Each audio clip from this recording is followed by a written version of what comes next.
యేసుని ప్రేమ ఛానల్కి స్వాగతం. దయచేసి ఈ ఛానల్ని లైక్ చేయండి, షేర్ చేయండి, సబ్స్క్రైబ్ చేయండి. వేద పాఠశాల రేడియో శ్రోతలకు సుస్వాగతం. ఆదికాండము నుండి ప్రకటన గ్రంథం వరకైనట్టి ఈ బైబిల్ అధ్యయన తరగతులు మనకు గొప్ప ఆధిక్యతగా అనుగ్రహించబడ్డాయి. క్రొత్త నిబంధనకు లేక యావత్ బైబిల్ గ్రంథానికే గొప్ప వేదాంత భాగంగా ఎంచబడిన రోమా పత్రిక మొదటి 11 అధ్యాయాలను గత ప్రసారం వరకు గత కొన్ని తరగతులుగా ధ్యానిస్తూ వచ్చాం. కాగా నా ప్రియ సహోదరులారా అని అంటూ పౌలు తన పత్రికలన్నిటిలో అన్వయ సందేశాలను మనకు అందిస్తూ వచ్చాడు. రోమాపట్నంలోని క్రీస్తు శిష్యులను ఉద్దేశించి వ్రాసిన ఈ గ్రంథ సందేశాలు గొప్ప ప్రాముఖ్యతను కలిగి ఉంటూ ఉన్నాయి. 12వ అధ్యాయము ప్రారంభ భాగములోని మాటలు మనం చదువుకుందాం. కాబట్టి సహోదరులారా, పరిశుద్ధమును దేవునికి అనుకూలమునైన సజీవ యాగముగా మీ శరీరములను ఆయనకు సమర్పించుకొనుడని దేవుని వాత్సల్యమును బట్టి మిమ్మును బతిమాలుకొనుచున్నాను. మీరు ఈ లోక మర్యాదను అనుసరింపక ఉత్తమమును అనుకూలమును సంపూర్ణమునయున్న దేవుని చిత్తమేదో పరీక్షించి తెలుసుకొనినట్లు మీ మనస్సు మారి నూతన మగుటు వలన రూపాంతరం పొందుడి. ఈ పత్రిక సిద్ధాంతపరమైన విషయాలను గూర్చి అధికంగా తెలియజేస్తూ ఉన్నప్పటికీ దీనిలోని అన్వయము కూడా ఆచరణ యోగ్యమై ఉంటూ ఉంది. పౌలు పత్రికలన్నీ కూడా ఉపదేశ విభాగము, అన్వయ విభాగము అనే 2 విభాగాలను కలిగి ఉంటూ ఉన్నాయని ఇదివరకే మనం తెలుసుకున్నాం. అన్వయించుకొని అనుసరించవలసిన సత్యాలు మన సంఘ జీవితానికి, వ్యక్తిగత జీవితానికి కూడా ఉద్దేశించబడ్డాయి. 12వ అధ్యాయం నుండి 16వ అధ్యాయం వరకు పౌలు ప్రభుత్వం మరియు ప్రపంచముతోటి సంబంధాన్ని గూర్చి మాట్లాడాడు. మొదటిగా దేవునికి సంబంధించి దైవ కేంద్రిత జీవితాన్ని కలిగి ఉండాలని, సమస్తమునకు ఆధారమై సమస్తానికి వెనుక గొప్ప శక్తి అయి ఉన్న దేవుని మహిమార్థమై జీవించాలని పౌలు ఈ పత్రికలో బోధించిన సమస్తానికి ఫలితంగా ఉత్తమమైన, అనుకూలమైన, అంగీకారయోగ్యమైన దేవుని చిత్తాన్ని తెలుసుకోవాలని ఈ పత్రికలో వ్రాశాడు. దేవుని చిత్తాన్ని గుర్చిన ప్రస్తావనలో ఆత్మ సంబంధమైన వరముల విషయాన్ని గత పాఠములో మనం తెలుసుకున్నాం. మరికొన్ని ఇతర భాగాలతో పాటుగా ఇక్కడ కూడా పౌలు ఆత్మ సంబంధమైన వరాలను గూర్చి మాట్లాడాడు. కొరింథీ పత్రికలో ఆత్మ వరాలను గూర్చి మరింత వివరంగా మనం తెలుసుకుంటాం. కొరింథీ పత్రికలో గాని, ఎఫెసీయులకు వ్రాయబడిన పత్రికలో గాని, ఇతర చోట్ల వివరించబడినవి గాని మొత్తం అన్నిటినీ మనం లెక్కిస్తే 20 లేక 21 కృపా వరాలను మనం గుర్తించగలం. ఒక్కడే అయ్యున్న పరిశుద్ధాత్ముని వలన తన ప్రజలకు అనుగ్రహించబడి వారి ద్వారా లోకములో నెరవేర్చబడుతున్నాయి. అయితే దేవుని ప్రజలైన వారు తమకనుగ్రహించబడిన ఆత్మ వరాలను గుర్తించి వాడుతున్నప్పుడే పరిశుద్ధాత్మ వారి ద్వారా తన పని జరిగిస్తాడు. పౌలు 12వ అధ్యాయములో ఉపదేశ వరం, బోధనా వరం, పై విచారణ జరిగించే వరం, సంఘ కాపరత్వం మొదలైన వరాలను గూర్చి మాట్లాడుతూ ఎవరు ఏ వరాన్నైతే కలిగి ఉన్నారో అట్టి తమలోని వరాన్ని వారు గుర్తించినప్పుడు దానిలోనే పని కలిగి ఉండాలని సూత్రాన్ని తెలియజేసి, అదేవిధంగా ఇతరులు కూడా తమలోని వరాన్ని గుర్తించి పని చేసేటట్లు కూడా సహాయపడాలని చెప్పాడు. ఈ విధంగా ఒకరికొకరు సహకరించాలి. నీలో లేని ఆయా కృపావరాలు కలిగిన వారు తమ కృపావరాలను అభివృద్ధి చేసుకునుటలో సహాయం చేయాలి. బోధించే కృపావరము కలిగిన వారు తమ వరాన్ని అభివృద్ధి పరుచుకొనాలి గాని పై విచారణ కొరకు ఆశించకూడదు. బోధించువాడు బోధించుటలో, పంచిపెట్టువాడు పంచిపెట్టుటలో, పై విచారణ చేసేవారు పై విచారణ చేసేదానిలో పని కలిగి ఉండాలి. దేవుడు నీలో ఏదైతే ఉంచాడో దానినే చెయ్యాలి. ఈ విధంగా ప్రతి ఒక్కరూ తమలో ఏదైతే కలిగి ఉన్నారో దానినే చెయ్యాలి. నీకున్నది ఇతరుల్లో ఉండకపోవచ్చు, ఇతరుల్లో ఉన్నది నీలో లేకపోవచ్చు. ప్రతి ఒక్కరికి కలిగిన దాంతో పరిచర్య కొనసాగించాలి. సహోదరులు సహోదరీలందరితో జరిగించబడే సేవ ఎంతో రమ్యమై ఉంటుంది. ఇక ఇక్కడ మనము భాగస్వామ్యము కలిగి ఉన్నామో ఆ స్థానిక సంఘములో ఉండవలసిన నిజమైన ప్రేమను గూర్చి పౌలు మాట్లాడుతూ ఉన్నాడు. మాటల వరకే పరిమితమై ఉంటూ యథార్థత లేనిది గాక నిజమైన ప్రేమను గూర్చి పౌలు ఇక్కడ తెలియజేశాడు. చెడుతనాన్ని అసహించుకొని మంచిని హత్తుకొని ఉండడాన్ని గూర్చి ఈ భాగములో చదువుతాం. అలాగే నిజమైన పశ్చాత్తాపాన్ని గూర్చి పౌలు ఈ పత్రిక ప్రారంభం నుండి తరచుగా తెలియజేస్తూ వచ్చాడు. ఆచరణీయమైన 12వ అధ్యాయములో పౌలు నిజమైన దీనత్వాన్ని గూర్చి వ్రాశాడు. ఈ సందర్భంగా పౌలు ఇతరులకు ఘనత దక్కాలని తెలియజేస్తూ ఉన్నాడు. హెచ్చువాటియందుగాక కొద్దివాటియందే ఆసక్తి కలిగి ఉండాలని అంటూ ఉన్నాడు. ఎల్లవేళలా అపోస్తలులు దీనత్వం అనే క్రైస్తవ యోగ్యతను కలిగి ఉన్నారు. అలాగే నిజమైన ఐక్యతను గూర్చి పౌలు 12వ అధ్యాయములో తెలియజేశాడు. క్రీస్తులో విశ్వాసులంతా ఒకే కుటుంబమై ఒకే కుటుంబపు సభ్యులై సహోదరుల మధ్య ఉండవలసిన ప్రేమానురాగాలు కలిగి ఉండాలని తెలియజేశాడు. కొన్నిసార్లు అన్ని శాఖలు ఆయా సందర్భాల్లో ఒకటి కావడం మనం చూస్తాం. అక్కడ ఐక్యత కంటే సమానత్వం కనిపిస్తుంది. అయితే సమానత్వం ఐక్యత కాజాలదు. సహోదర ప్రేమ విషయంలో ఒకరి ఎడల ఒకరు అనురాగం గలవారై యుండుండని పౌలు చెప్పాడు. మరొక విషయం, నిజమైన గృహ నిర్వాహకత్వం అక్కరలో ఉన్నవారికి తమ అక్కరను బట్టి ఏదైనా ఇవ్వడం జరగాలి. శ్రద్ధగా ఆతిథ్యం ఇమ్మని చదువుతాం. ఆసక్తి విషయములో మాంద్యులు కాక ఆత్మయందు తీవ్రత గలిగి ప్రభువును సేవించుడి. చాలాసార్లు మనము 1 సెంటీమీటర్లు లోతుకు కిలోమీటరు వెడల్పుకు వ్యాపించి చివరకు ఏమి చేయకుండానే ఉండిపోతాం. ఇందుకే తీవ్రతతో ప్రభువును సేవించాలని వ్రాయబడి ఉంది.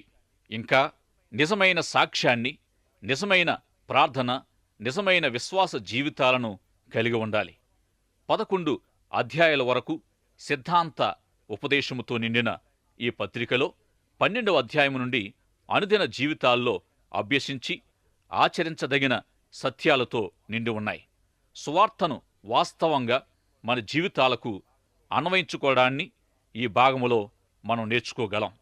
14వ అధ్యాయములో మనం ఏ సంఘములో సభ్యులుగా ఉన్నామో అట్టి స్థానిక సంఘ జీవితములో అన్వయించుకోదగిన సత్యాలు వ్రాయబడ్డాయి. పౌలు ఎప్పుడైనా రోమా సంఘానికి చెంది ఉండలేదు గాని రోమా నుండి వచ్చేవారిని, రోముకు వెళ్లిన వారిని గూర్చి ఎరిగి ఉంటూ రోమాలోని శిష్యుల మధ్య కొన్ని విభేదాలున్నాయని ఎరిగి ఉన్నాడు. అన్యజనులు, యూదులైన వారి మధ్యనున్న ఆయా విభేదాలు ప్రభు దైవత్వాన్ని గూర్చినవై ఉన్నాయి. ఇవి ఏమంటే, అన్యజనులు యోదామత చట్టాన్ని అనుసరించాలా? అలాగే క్రైస్తవులైన యూదులు యేసుక్రీస్తును అనుసరిస్తూ మోషే ధర్మశాస్త్రాన్ని అనుసరించాలా? యూదులు, అన్యజనులు కలిసి జీవించాలనే ప్రసక్తి వచ్చినప్పుడు వారి విభేదంపై ఒక పరిష్కారానికి రావలసిన అవసరత, వారి మధ్య జరగవలసిన సర్దుబాటును గూర్చి పౌలు మాట్లాడాడు.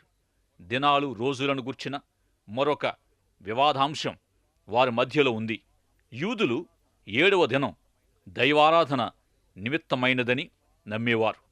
7వ దినమని అర్థమిచ్చే సబ్బాతు దిన ప్రాముఖ్యమైన ఆరాధనను గూర్చి లేక దైవారాధనను శిష్యులు మొదటి దినానికి మార్చుకున్నారు. సబ్బాత్ అనగా 7వ. 10 ఆజ్ఞల్లో దేవుడు 7వ దినాన్ని పరిశుద్ధపరిచి విశ్రాంతి దినంగా తన ప్రజలకు అనుగ్రహించిన విషయం 10 ఆజ్ఞలకు సంబంధించిన భాగములో మనం చూస్తాం. యూదులైన శిష్యులంతా 7వ దినపు ప్రాముఖ్యతను మొదటి దినానికి మార్చుకొనడం గమనార్హం. ఈ విధంగా ఆ మొదటి దినాన్ని ప్రభు దినమని వారు పిలిచారు. ఒక కారణం దీనికేమిటంటే ఆదివారం నాడు ప్రభు తిరిగి లేవడమే కారణం. యేసు ప్రభు మృతులలో నుండి తిరిగి లేచిన ఆదివారానికి శిష్యులు తమ 7వ దిన ఆరాధనను మార్చుకున్నారు. 7 రోజుల్లో నుండి ఒక రోజు దేవుని నిమిత్తం మరియు విశ్రాంతి నిమిత్తం ఏర్పాటు చేయబడింది. ఈ కారణంగా పౌలు ఒకడు ఒక దినము కంటే మరి ఒక దినము మంచి దినమని ఎంచుచున్నాడు, మరి ఒకడు ప్రతి దినమును సమానంగా ఎంచుచున్నాడు అని దినమును లక్ష్యపెట్టువాడు ప్రభు కోసమే లక్ష్యపెట్టుచున్నాడని వ్రాశాడు. ఇక వారిలో తిని త్రాగే విషయాల్లో కూడా విభేదాలు ఏర్పడ్డాయి. రోమాపత్రిక 14వ అధ్యాయములో ఉన్న ఆయా వివాదాంశాలను గూర్చి వీటికి సంబంధించిన అంశాలు కొరింథీ మొదటి పత్రిక 8, 9, 10 అధ్యాయాల్లో కూడా తెలియజేశాడు.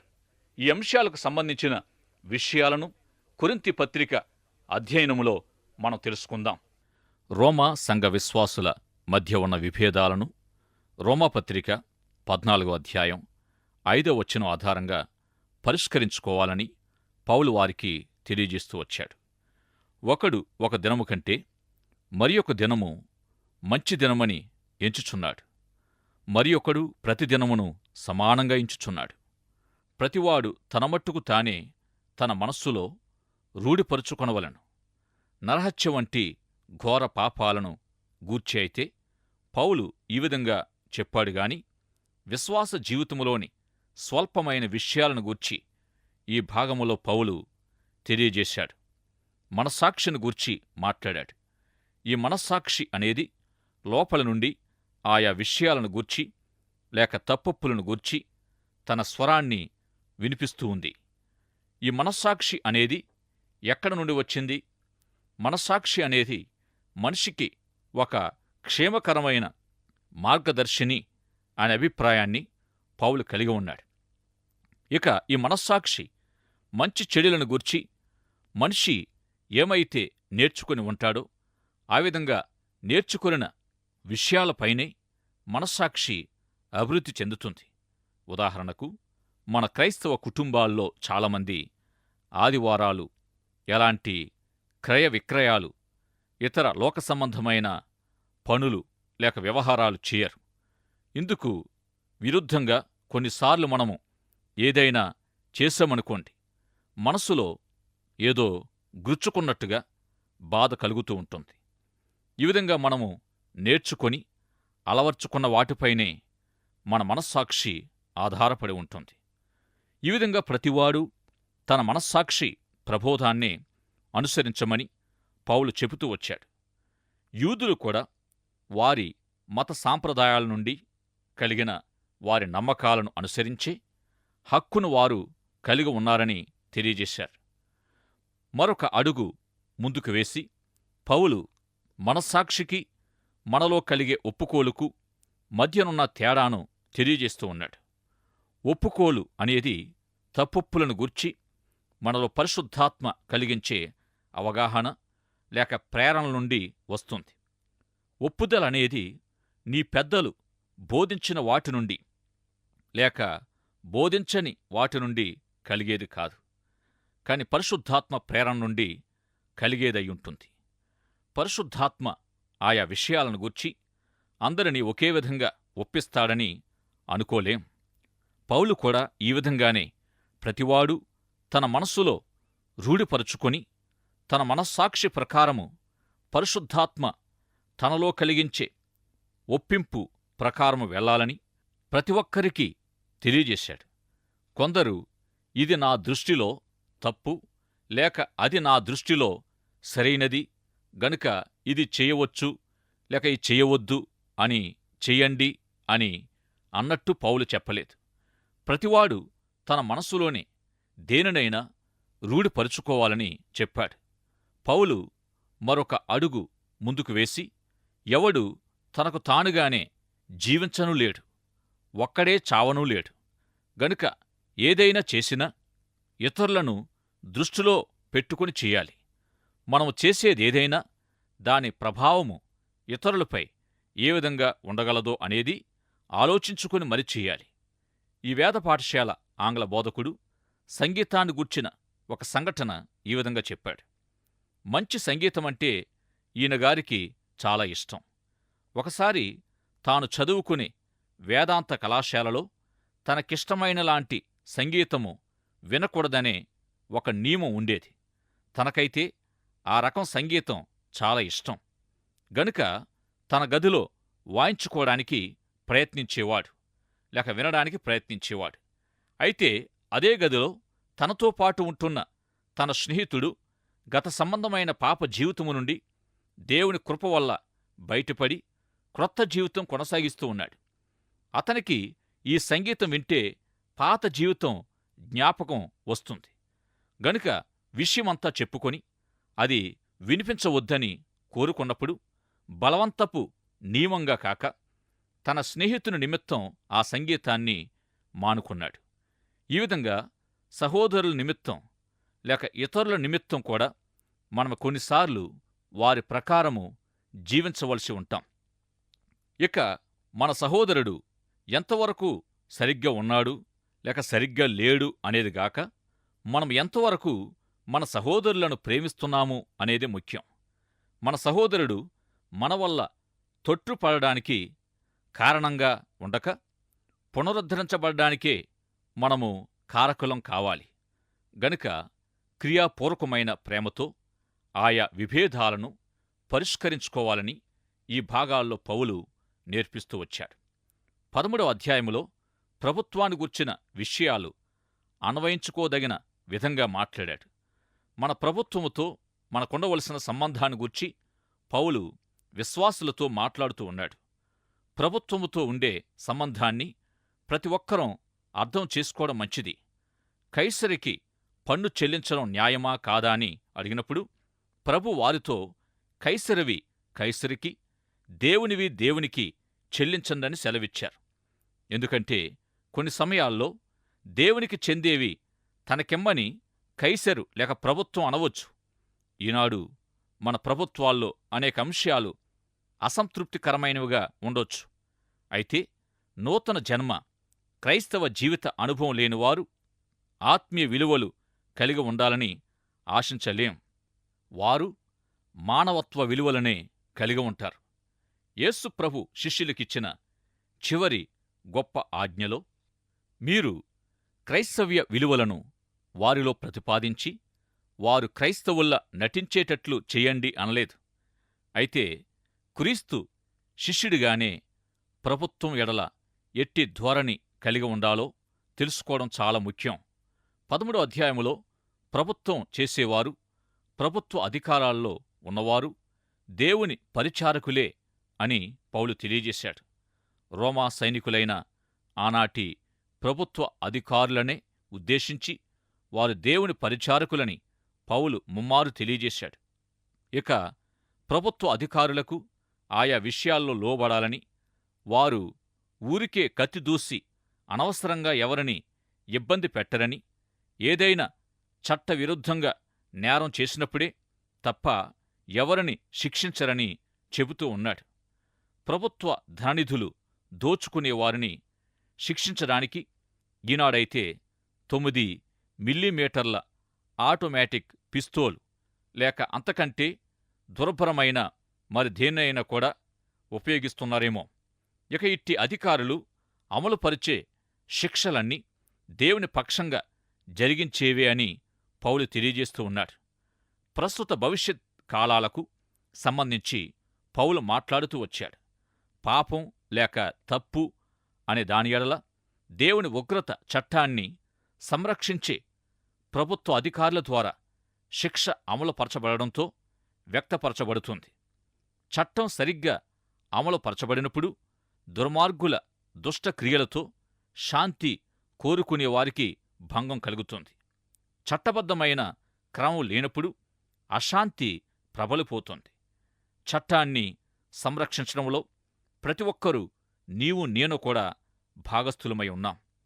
దేవుని చట్టాన్ని సంరక్షించే అధికారి కూడా దేవుని సేవకులతో పాటుగా దేవుని సేవకుడై ఉంటాడు. తప్పొప్పుల ధృవీకరించే చట్టం కూడా దేవుని నుండియే కలిగింది. చట్టం యొక్క ప్రాప్తి స్థానం లేక ప్రారంభం దేవుడే. గనుక అధికారులు తమ అధికారాన్ని దేవుని నుండియే పొంది ఉన్నారు. ఇక 15వ అధ్యాయములో అపోస్తలుడిగా పౌలు హృదయాన్ని మనం చూస్తాం. పౌలు హృదయములో ఏముంది అనంటే యావత్ ప్రపంచం కనిపిస్తుంది. స్పెయినుకు సువార్త అందించాలనే తన దర్శనానికి సహాయపడే నిమిత్తం రోమా విశ్వాసులందరినీ పేరుపేరున లెక్కించాడు పౌలు. మీ యొద్దకు రాకుండా అనేక మారులు నాకు ఆటంకము కలిగినని చెబుతూ రోమాకు వెళ్లి వారిని చూడాలని, స్పెయిన్ దేశమునకు వెళుతున్నప్పుడు మిమ్మును చూడాలని నిరీక్షిస్తున్నానంటూ రోమీయులకు వ్రాశాడు. ఈ భాగములో పౌలు వ్రాసిన ఆశ్చర్యకరమైన ఒక సంగతి ఏమిటంటే, ఇటలీ మధ్యలో ఉండే ఇల్లూరీకు వరకు యెరూషలేము నుండి ప్రారంభించిన తన సువార్త ప్రకటనను ఆ ప్రాంతమంతా జరిగించాడని, తాను ఆ ప్రాంతములో సంచరించవలసిన భాగమేదీ లేదని బహు ఆశ్చర్యకరమైన విషయాన్ని వ్రాశాడు. తన సువార్త దర్శనము రోమాను దాటి వ్యాపించింది. పౌలు ప్రపంచమంతటి కొరకైన సువార్త భారాన్ని, దేవుని వాక్యాన్ని తన హృదయములో కలిగి ఉన్నాడు. ప్రపంచమంతా పౌలు హృదయములో కనిపిస్తుంది. ప్రపంచములోని నశిస్తున్న ఆత్మలన్నిటి కొరకైన భారాన్ని పౌలు తన హృదయములో కలిగి ఉన్నాడు. ఈ 15వ అధ్యాయము వ్యక్తిగతంగా మనకు ప్రపంచమంతటికీ అన్వయింపబడింది. పౌలు రచనలోనే ఈ భాగము ఎంతో గొప్పది. మనకు గొప్ప సవాలునిస్తుంది. ఇతరులకు సువార్త అందించాలనే ఇట్టి గొప్ప భారాన్ని మరి మీలో ఎందరు కలిగి ఉన్నారు? రక్షణ పొందిన ప్రతి విశ్వాసి ప్రభు సాక్షిగా జీవించాలి. ప్రభువును ఇతరులకు పరిచయం చేయాలి. ప్రభు రక్షణ ప్రణాళికను, ఆయన శక్తి సామర్థ్యాలను తెలియచేయాలి. మరి మీరు మీ సాక్ష్యము ద్వారా ప్రభువును మహిమపరుస్తున్నారా? అనేకులు మిమ్ములను ప్రభుకు నిజమైన శిష్యులని, నిజమైన సాక్షులని గుర్తించగలుగుతున్నారా? చెప్పగలుగుతున్నారా? మిమ్ములను బట్టి ప్రభువును స్తుతించగలుగుతున్నారా? పౌలు హృదయములో ప్రపంచమంతా కనిపిస్తుంది. నశించిపోతున్న ఆత్మల రక్షణ పట్ల మీరు ఏ విధమైన వేదన భారము కలిగి ఉన్నారు? ఒక్కసారి ఆలోచించండి. ప్రార్థన చేసుకుందాం. ప్రేమగలిగిన మా ప్రియ తండ్రి, ఇంతవరకు మీ స్వరాన్ని మాకు వినిపించినందుకు వందనాలు. రక్షించబడిన మా అందరి హృదయాల్లోనూ అపోస్తుడైన పౌలు కలిగి ఉన్న వేదన, భారము, నశించిపోతున్న ఆత్మల పట్ల మేము కలిగి ఉండుటకు సహాయము చేయమని, మీ కొరకు నిజమైన సాక్షులుగా, శిష్యులుగా ఈ లోకములో జీవించుటకు మాకు కావలసిన మీ ఆత్మ నడిపింపును, ధైర్యమును మాకు దయచేయమని యేసు నామములో ప్రార్థించుచున్నాము తండ్రి. ఆమేన్. దయచేసి ఈ ఛానల్ని లైక్ చేయండి, షేర్ చేయండి, సబ్స్క్రైబ్ చేయండి.